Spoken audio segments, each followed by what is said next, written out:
Ito mga kahabi, yung ating mga red factor. 3 piraso yung nandito. 1, 2, 3. Ayan. Yung pinapamature natin sa ngayon. Para gamitin natin sa breeding. Pinaparami muna natin yung breeder natin para marami tayong pagkukunan nung ipamimigay natin. Ito naman yung proven pair natin. Yan, nagpuproduce ng red factor. Pang 3rd plot na nila, pang 4 na yung susunod. Yan, pagkukuhanan din natin yan nung pamimigay natin. Yan, dito sa loob, meron tayong pinagpapares. Ayan. Para meron tayong additional pair ng red factor. Ito yung pandima natin na red factor. Sa tingin ko babae ito. Post RF naman yung pinaparis natin. Yan, para marami tayong source ng red factor in case na maging successful yung ating red factor na gift bird. Depende po yung sa suporta niya mga kahabi. Kung magiging successful o hindi.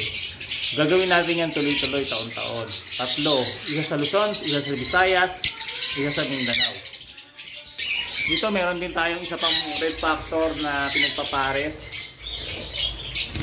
Ayan. Sorry, nangubulabog sila. Ito yung pang-6 natin na red factor na matured na rin. Gagawin natin breeder. Subukan lang natin magpalabas ng violet na RF. Yung violet na yan, post RF din yan. Pina-project natin sa violet na RF. So yan mga kahabi, yung ating mga red factor. Ito mga kahabi yung pampito natin. Handpid siya. Hinahandpid ko siya para gawing pre-flyer. Yan yung katunayan na nakakapagparami tayo ng visual red factor dito sa ating ibunan. At makakapagbigay din tayo niyan dahil napaparami natin sila. Ang hiling ko lang, suportahan nyo po yung ating layunin para tuloy-tuloy tayo makapagbigay nito. Depende po sa suporta ninyo. Kung malaki yung suporta makikita natin mula sa ating mga kahabi, taon-taon gagawin po natin to. Pero kung limited lang naman yung makukuha na nating suporta, ibig sabihin hindi po kayo interesado dun sa layunin nating magbahagi ng red factor na ganito sa ating mga kahabi sa Luzon, Visayas, Mindanao.